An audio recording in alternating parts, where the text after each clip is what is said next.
Assalamualaikum warahmatullahi wabarakatuh. Selamat datang kembali di channel Radio Story. Masih bersama dengan saya, Mas Alan. Untuk kisah kali ini masih melanjutkan dari kisah yang sebelumnya, yaitu kisah yang berjudul Sinden Pengabdi Setan. Cerita ini ditulis oleh Kak Dioseta. Bagi teman-teman yang ingin membaca langsung ceritanya, nanti silakan saja kunjungi linknya yang akan saya sertakan di kolom deskripsi. Sebelum kita masuk ke ceritanya, jangan lupa untuk like, comment, subscribe channel ini dan nyalakan juga lonceng notifikasinya agar tidak ketinggalan cerita-cerita dari channel ini. Dan seperti apa ceritanya? Mari kita dengarkan.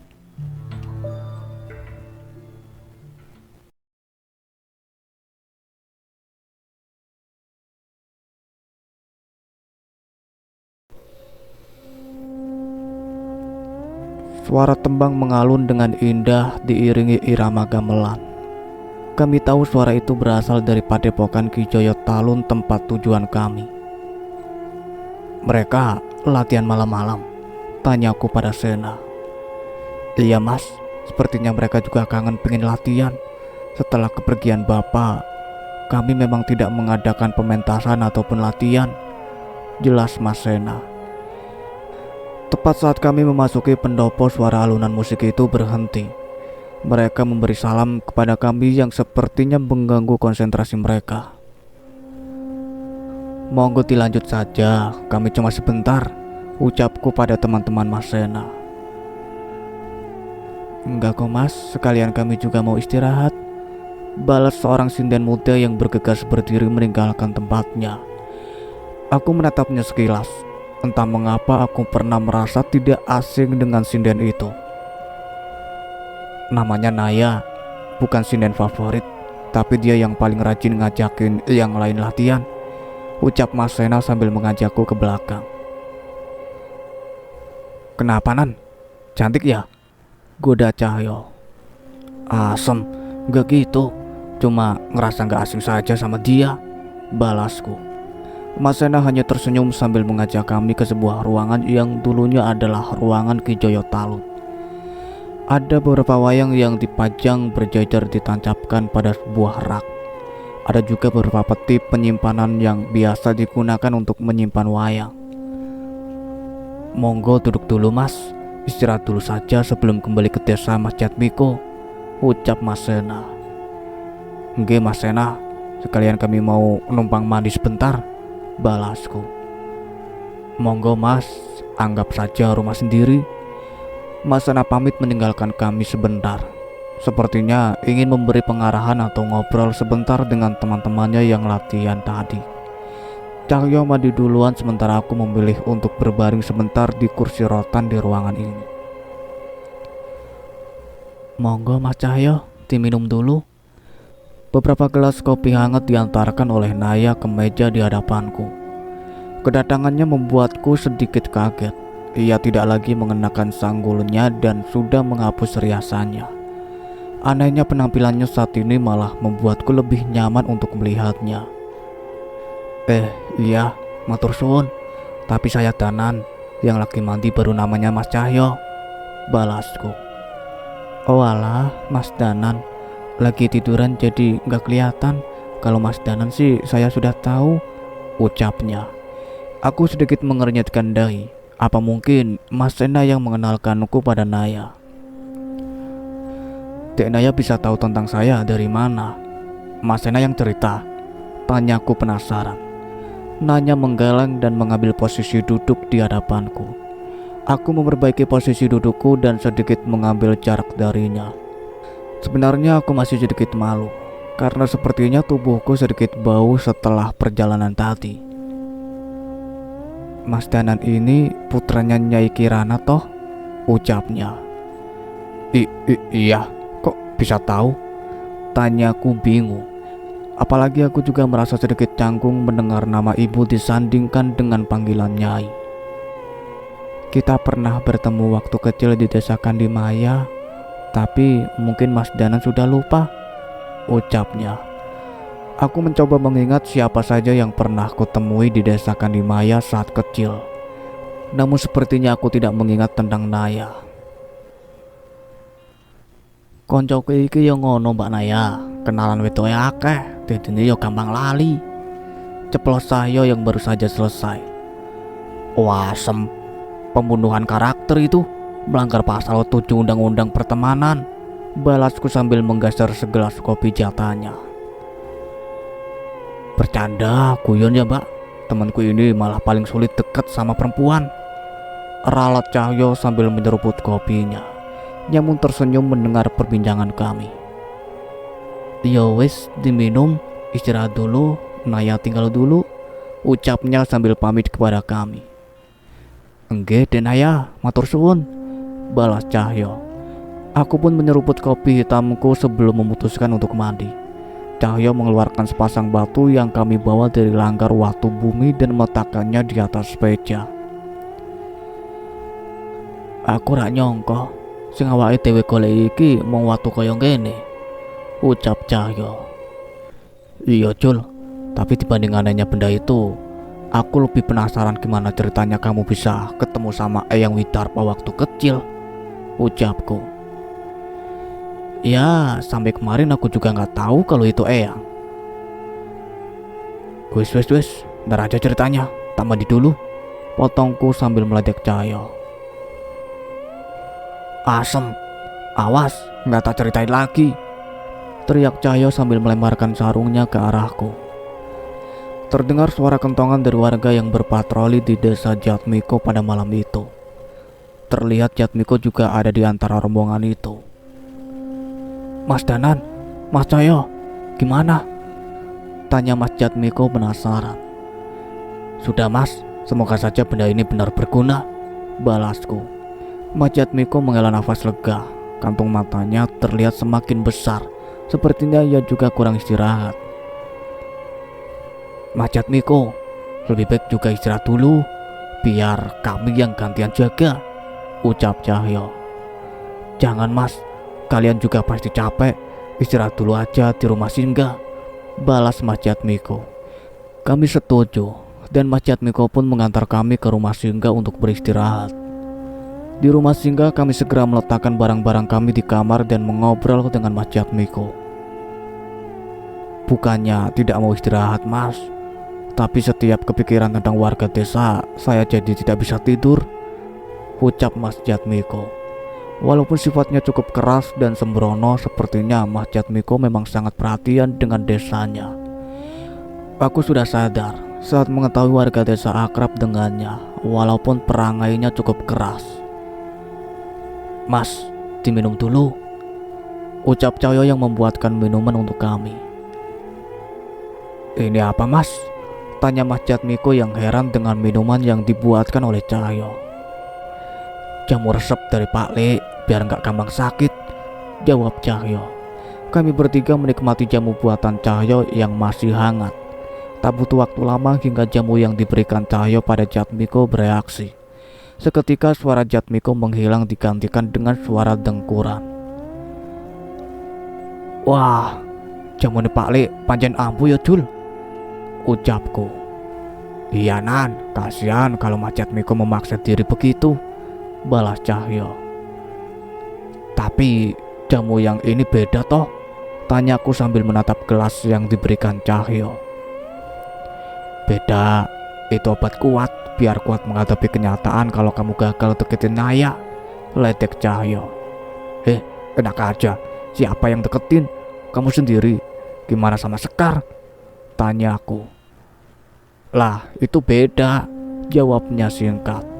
Tapi saat itu kami berdua sadar apa yang sering kami lakukan sangat berbahaya untuk orang-orang terdekat kami. Aku pun teringat kejadian saat di desa Tanggul Mayit saat dukun dari Trah Broto Wongso mengirimkan roh peliharaannya untuk menyakiti ibu dan bule. Seandainya tidak ada Kliwon dan Buto Lireng, mungkin mereka sudah celaka. Tanpa saling berbicara pun kami sudah mengerti bahwa orang-orang yang kami sayang bisa saja menjadi incaran musuh-musuh yang kami hadapi. Pagi pun datang. Aku dan Cahyo yang juga tertidur di teras terbangun dengan suara beberapa warga yang mulai aktivitas paginya. Maaf, saya ketiduran, ucap Mas Jatmiko. Apa-apa Mas, Malah bagus kan bisa istirahat, balasku. Mas Jatmiko pamit sebentar untuk kembali ke rumah untuk mencari makan sapi peliharaannya dan mengecek kebunnya. Nanti mungkin Gendis dan Pak Pram yang nganter sarapan, jelas Mas Jatmiko. Iya mas, matur nuwun, tenang aja, balasku. Beruntung semalam kutukan sinden itu tidak menyerang desa ini, tapi jadinya kami kesulitan menerka kapan sinden-sinden itu akan datang. Atau memang mereka sengaja menunggu agar kami lengah. Selamat pagi mas. Pak Pram datang bersama Gendis membawakan sebuah rantang. Monggo Pak Pram, masuk. Kamu masih libur Gendis? Tanya aku. Iya mas, ini Gendis masakin bayam sama bandeng, dicobain ya, balas Gendis. Yang bener, kamu yang masak? Tanya aku. Gendis mengangguk. Gendis memang sudah sering bantuin ibunya masak dari kecil. Masakannya sama enaknya dengan masakan ibunya, jelas Pak Pram. Seketika Cahyo merebut rantang itu dari tanganku. Wah, tak bisa dibiarkan ini, mumpung bandengnya masih hangat. Sini, biar aku yang urus, ucap Cahyo yang segera membawa rantang dari Gendis ke dapur. Gendis tertawa melihat reaksi Cahyo. Kami pun duduk lesehan di tikar di ruang tamu sambil menunggu Cahyo menyiapkan perlengkapan makan. Kami sudah mendengar cerita mengenai Baskoro mas, buka Pak Pram. Mohon maaf Pak, kami sudah mencoba untuk menolongnya sebisa mungkin, tapi kami gagal, jawabku. Bukan salah Mas Danan, kami juga sudah mendengar semua ceritanya dari Jatmiko, tapi kami khawatir akan seseorang lagi, ucap Pak Pram. Siapa Pak? Tanya aku. Mbah Jurip, dia juga punya anak dan istri di kampungnya. Aku menatap Pak Pram dan mengetahui maksudnya. Namun ini tidak mudah. Mbah Jurip sudah terlena dengan pemberian iblis berwujud sinden itu. Mungkin saja ia juga sudah lupa dengan keluarganya. Pak Pram, bukannya Mbah Jurip sudah hampir membunuh Bapak?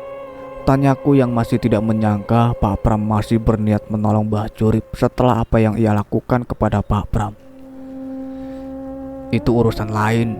Setidaknya ia harus terlepas dari pengaruh iblis itu dan hidup untuk menebus dosanya, ucap Pak Pram. Aku mengangguk mengerti dengan maksud Pak Pram. Sementara itu aku mendengar suara langkah kaki Cahyo yang mendekat. Wah, ini sih menu istimewa, ucap Cahyo yang membawakan piring-piring dan lauk ke hadapan kami.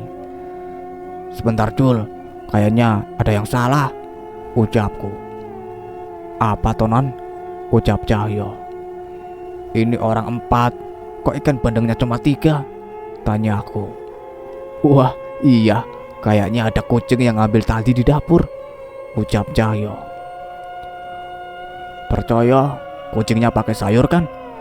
Ucapku sambil mengambil rantang berisi ikan bandeng dan membagikan satu-satu ke piringku Pak Pram dan Gendis. Lah, aku gimana Nan? Tanya Cahyo yang tidak kebagian lauk ikan bandeng. Ini dicium aja, biar bisa ada aroma bandengnya, ucapku sambil mendekatkan piringku kepada Cahyo. Nah, iya, lumayan, ucapnya sambil nyengir. Pak Pram dan Gendis hanya menggeleng melihat tingkah Cahyo. Namun setidaknya kami bersyukur pagi ini kami dapat merasakan sarapan pagi yang tenang dan damai sebelum bersiap menghadapi malam-malam berikutnya. Malam itu suara kentongan kembali terdengar dari ujung timur desa. Kami segera bergegas menuju arah suara itu dan menemui Pak Pram yang sudah berada di sana terlebih dulu. Sayup-sayup aku mendengar suara tembang yang dinyanyikan oleh sinden yang tidak dapat kutemui wujudnya. Kali ini istri Pak Cipto, ucap Pak Pram. Aku mengangguk dan meminta izin untuk memeriksa keadaan Bu Cipto. Matanya terbelalak, ia tidak menjawab apapun yang kami teriakkan kepadanya.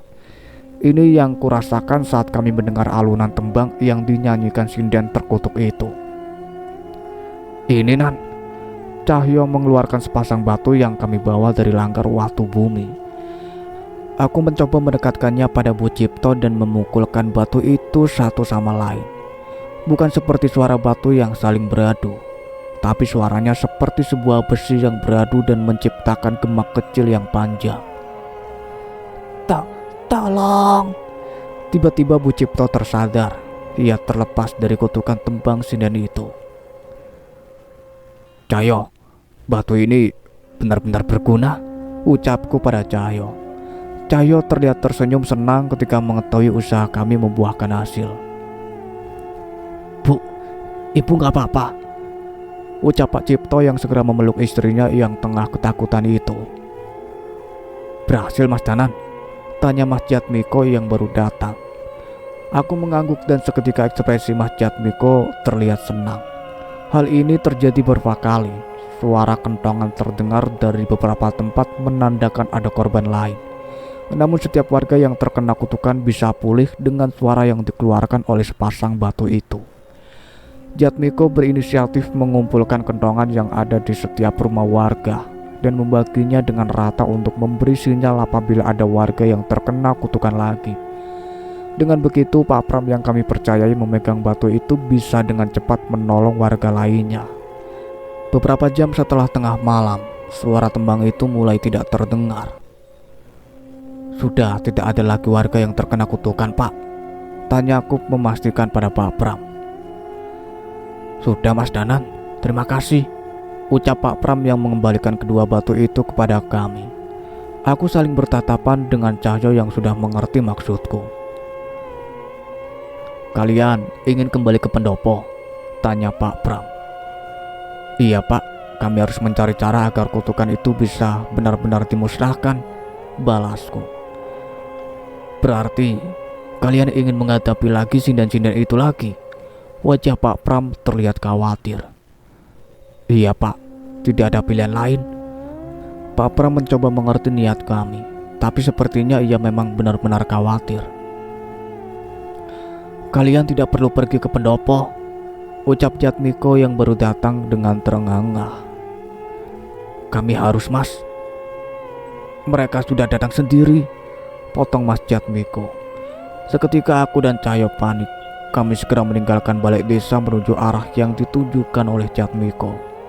Benar ucapan Jatmiko. Saat kami keluar sudah terlihat beberapa sosok dari beberapa sudut desa ini. Kalau kutukan tidak bisa menghabisi kalian semua, biar Joko Garu yang menyelesaikan, ucap sosok sinden yang menyerupai Nyai Lintri yang berdiri di gerbang desa tempat ia menggantungkan dirinya sendiri saat sebelumnya. Berbeda dengan saat bersama Mbah Curip, sosok Nyai Lintri kali ini begitu menyeramkan dengan kulit wajah yang sudah membusuk dan wajah penuh amarah. Nyai Lintri, maafkan kami semua. Kami tidak berani menyelamatkanmu saat itu, ucap salah seorang warga yang berusaha meredam dendam Nyai Lintri. Nyai Lintri hanya tersenyum, namun senyuman itu memberi perintah pada sosok makhluk hitam Joko Garu. Kali ini aku bisa melihat sosok itu dengan jelas. Sosok seorang panglima bertubuh hitam dengan mata yang cacat, seolah mengerti maksud Nyai Lintri. Joko Garu yang berjalan setengah merangkak menghampiri warga desa itu dan bersiap melibaskan tangannya yang berkuku tajam dan penuh darah. Beruntung Cahyo sudah tiba di sana dan menghadangnya. Semua warga kumpul di balai desa, jangan jauh-jauh dari Danan, perintah Cahyo. Jatmiko mengerti dan mengarahkan semua warga untuk memasuki balai desa. Mas Danan tidak membantu Mas Cahyo? Tanya Pak Pram. Aku menggeleng. Kalau hanya Joko Garu, seharusnya Cahyo bisa menghadapinya. Alangkah lebih baik bila Mas Danan dan Mas Cahyo tidak meremehkan demit itu, ucap Pak Pram. Kami tidak meremehkan. Tugasku di sini adalah melindungi kalian dan mempercayakan Joko Garu pada Cahyo. Ada sosok yang belum terlihat hingga sekarang. Bisa jadi dia bisa menyerang warga desa, balasku. Mbah Curip, aku mengangguk. Pertarungan besar seolah akan terjadi di tengah desa. Suara sinden yang mengalun mengiringi pertempuran Cahyo dan Joko Garu. Aku mempercayakan sepasang batu langgar watu bumi itu pada Pak Pram untuk terus memukulnya selama pertarungan Cahyo berlangsung. "Wanasura, kita selesaikan ini dengan cepat!" teriak Cahyo yang disambut dengan suara auman hewan buas yang menggema ke seluruh desa. Seketika kekuatan Wanasura merasuk ke lengan dan kaki Cahyo. Joko Garu menarik tombaknya dan menyerang Cahyo. Namun dengan kekuatan Wanasura, Cahyo bisa bergerak dengan lincah melompatinya dan membalas serangannya. Beberapa kali Joko Garu tersungkur menerima serangan Cahyo. Wajah Nyai Lindri pun berubah kesal. "Demit goblok, melawan monyet saja tidak becus!" teriak Nyai Lindri. Joko Garu menyerang Cahyo dengan membabi buta, namun selalu berakhir dengan tubuhnya yang dipendalkan dengan kekuatan Wanasura. "Sudah, tidak usah ikuti perintah sinden keparat itu. Panglima sepertimu tidak pantas diperintah oleh setan busuk seperti mereka," ucap Cahyo. Joko Garu terhenti seolah berpikir, namun Nyai Lindri menyanyikan sebuah tembang yang merubah ekspresi Joko Garu. Seketika air mata Joko Garu menetes dari rongga matanya yang kosong. Ia pun berubah semakin beringas dan membuat Cahyo kerepotan. "Gendis, lagu ini," ucap seorang anak yang menghampiri Gendis. "Iya, berarti cerita almarhum eyangmu tentang Joko Garu itu benar," balas Gendis. "Aku menoleh kepada mereka dan mencari tahu tentang apa yang mereka maksud." "Maksud Gendis dan Kia apa, Pak Pram?" tanyaku pada ayah Gendis. Pak Pram mengusap kepala Gendis dan mulai bercerita tentang sosok seorang panglima di kerajaan yang dulu pernah berada di sekitar tempat ini. Zaman dulu ada dongeng di desanya tentang seorang panglima yang sangat dikenal oleh rakyat. Prestasinya dalam mengalahkan musuh-musuhnya membuatnya menjadi cukup dikenal. Panglima itu dekat dengan rakyat dan sering bergabung dengan warga di keramaian. Sampai suatu ketika, sebuah kekalahan perang menyapu semua prajuritnya dan luka yang ia terima mengambil penglihatannya. Awalnya ia ingin berusaha menerima keadaan, namun yang terjadi saat ia kembali ke tempatnya tidak sesuai dengan apa yang ia harapkan. Ia ingin mencoba kembali berkumpul dengan warga desa. Walaupun ia tidak dapat melihat, ia bisa mendengar langkah kaki semua orang yang menjauhinya. Ia sesekali kembali ke istana, namun pendengarannya yang semakin tajam selalu bisa mendengar hinaan atas kondisi fisiknya saat ini. "Panglima, sekarang dia lebih pantas dipanggil sebagai kacung. Bahkan kacung pun masih berguna." Memang kekalahan dari pertempuran sebelumnya mengakibatkan kerugian banyak bagi kerajaan. Banyak warga yang tidak bersalah ataupun anggota keluarganya dihabisi oleh prajurit kerajaan musuh. Dan Joko Garu dikambing hitamkan sebagai penyebab kekalahan kerajaan ini. Joko Garu meninggalkan istana dengan penuh amarah, namun tidak ada yang peduli. Ia hanya terjatuh dan terus terjatuh setiap melalui tangga istana. Tidak ada yang peduli dengannya. Seluruh orang di kerajaan itu membenci dirinya karena fitnah yang ditujukan pada dirinya. Ia tidak tahu sudah berjalan sampai mana tanpa ada yang bisa ia lihat. Ia hanya mendengar semua cacian dan umpatan dari semua warga. Ia menangis sejadi-jadinya, namun semua warga malah menertawakannya. Ia terus menangis hingga sampai di sebuah tempat di mana ia tidak bisa mendengar siapapun lagi. Sampai saat ia kehabisan tenaga, ia mendengar suara tembang yang merdu yang dinyanyikan oleh seseorang. Awalnya ia tidak peduli, namun suara itu terdengar semakin dekat hingga seseorang menyentuh tubuhnya. "Tuan Panglima, biar saya yang mengobati Tuan," ucapnya. Awalnya Joko Garu tidak mau, namun perempuan itu tidak memaksa. Ia hanya menemaninya sambil menyanyikan tembang yang menenangkan Joko Garu hingga Joko Garu menerima tawaran wanita itu. Perempuan itu mengajak Joko Garu tinggal di rumahnya. Ia merawat Joko Garu dengan penuh perhatian hingga menimbulkan perasaan di hati Joko Garu. "Seandainya saja aku bisa meminangmu menjadi istriku," ucap Joko Garu. Namun ternyata yang diinginkan dari perempuan itu lebih dari itu. Perempuan itu menyanyikan sebuah lagu dengan merdu mengelilingi Joko Garu. Ia menyentuh wajah hingga seluruh bagian tubuhnya dengan kulitnya yang halus. Joko Garu merasakan tubuh perempuan itu begitu dekat dengan aroma wangi yang tercium dari tubuh perempuan itu. Tubuh Joko Garut bergetar, jantungnya berdebar merasakan sensasi yang belum pernah ia rasakan bahkan sebelum kehilangan penglihatannya. Apa yang diharapkan Joko Garut terjadi. Perempuan itu mencium bibir Joko Garut dan saat tangannya mencoba memeluk perempuan itu, ia merasakan perempuan di hadapannya itu tidak mengenakan sehelai pun benang di tubuhnya. Kamu bisa mendengar suara merduku setiap saat, Tuan Panglima. Kamu juga bisa terus menyentuh tubuhku dan menikmatinya sesuka hatimu. Namun, ada satu syarat, ucap perempuan itu. Apa itu? Aku mau kita menyerahkan jiwa kita pada setan di Gunung Utara untuk mendapatkan kekuatan membalas dendam pada Sang Prabu dan seluruh rakyatnya. Joko Garut yang tergoda oleh pesona wanita itu dan terbakar dendam oleh perlakuan raja dan rakyatnya, tak berpikir panjang dan mengiyakan permintaan perempuan itu. Mereka melakukan ritual di Gunung Utara dengan menjual jiwanya pada iblis untuk mendapatkan ilmu hitam yang mampu membalaskan dendamnya.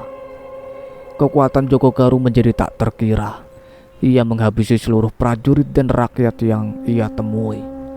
Setelahnya, ia kembali untuk bercinta dengan wanita yang memengaruhinya itu.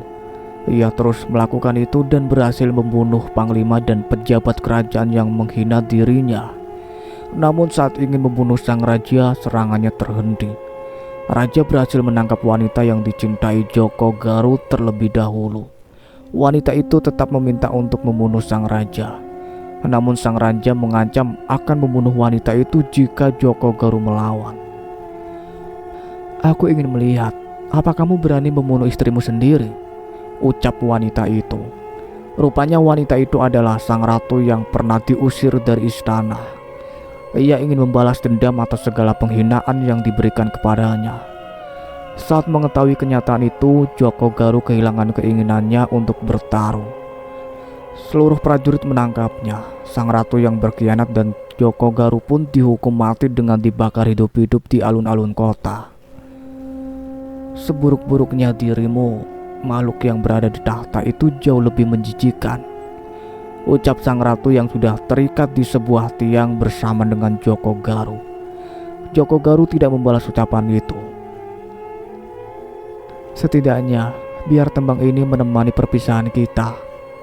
Api yang menyala berkobar membakar kedua tubuh yang masih bernyawa. Bukan suara teriakan yang terdengar, namun suara tembang yang mengalun merdu mengantar kepergian Joko Garut sebelum disusul oleh seseorang yang dicintainya. Rasa penyesalan dan jiwanya yang sudah digadaikan oleh iblis dimanfaatkan oleh abdi setan lainnya sebagai budak mereka. Rupanya ada kisah kelam di balik makhluk itu, ucapku. Suara tembang yang dinyanyikan Nyai Lindri itu adalah suara yang mengingatkannya pada perempuan yang dicintainya, ucap Pak Bram. Aku mengerti dan segera memberi isyarat pada Cahyo. Maafkan aku Joko Garut. Aku yakin geni Baraloka Paklik atau air hujan dari Nyi Sendang Rangu bisa menenangkan kamu. Tapi untuk sekarang kamu harus menyingkir dari tempat ini, ucap Cahyo. Serangan beringas Joko Garut ditahan oleh Cahyo. Dengan sebuah pukulan tombak yang ia gunakan patah berkeping-keping. Joko Garut pun terkapar di tanah tanpa bisa bergerak sedikit pun. Namun saat itu aku masih bisa melihat air mata menetes dari matanya. Nyai Lindri terlihat panik.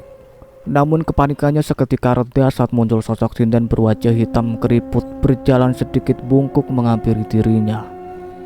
Tak hanya itu, saat ini juga muncul sosok-sosok perempuan dengan pakaian sinden di atas pohon-pohon desa dengan wajah yang pucat. Sosok itu juga terlihat duduk dengan anggun di atap-atap rumah warga desa. Desa ini sudah dikepung. Ngapunten Nyai Jiwonto, sepertinya Joko Garut gagal, ucap Nyai Lindri dengan sangat sopan pada makhluk itu. Kami pun semakin waspada. Sepertinya sosok sinden yang paling tua itu adalah pemimpin mereka. Mati kalian! Terdengar suara teriakan seseorang yang mencoba membunuh warga desa dengan keris di tangannya. Aku sudah mempersiapkan hal ini. Sukmaku sudah terpisah dan menahan serangan orang itu dengan keris kami yang paling beradu. Lindri, akan kubunuh mereka semua untukmu. Jangan pergi, Lindri. Itu adalah Mbah Curip.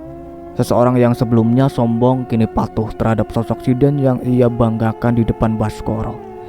Ia terus memohon perhatian dari Nyai Lindri. Namun sebaliknya, Nyai Lindri hanya membuang muka. Apa yang harus aku lakukan agar kamu kembali, Lindri? Ucapnya yang mencoba mendekat pada Nyai Lindri. Sayangnya Nyai Lindri menatapnya dengan jijik yang membuat Mbah Curip menahan diri untuk mendekat. Buktikan dulu apa yang kau ucapkan, ucap Nyai Lindri. Saat itu juga Mbah Curip menyanyat lengannya beberapa kali dengan kerisnya. Darah bercucuran dari tangannya dan membasahi tanah di bawahnya. Ini semua untukmu, Lindri, ucapnya sambil menahan sakit. Saat itu berbagai sosok makhluk mendekat menuju darah yang ditumpahkan oleh Mbah Curip. Kobaran Banaspati, wanita tanpa wajah, pocong berwajah hitam, hingga roh-roh yang berkentayangan. Mereka menjilati darah yang keluar dari tubuh Mbah Curip dan terus meminta lebih dari tubuhnya. Aku yakin makhluk-makhluk itu akan ia manfaatkan untuk menghabisi warga desa hanya untuk memenuhi dendam Nyai Lindri. Alunan suara kembali terdengar. Kali ini suara itu tidak hanya terdengar dari Nyai Lindri. Suara itu terdengar dari seluruh sinden pengabdi setan yang berada di seluruh sudut desa ini. Mereka melayang meninggalkan tempatnya dan mengepung kami semua.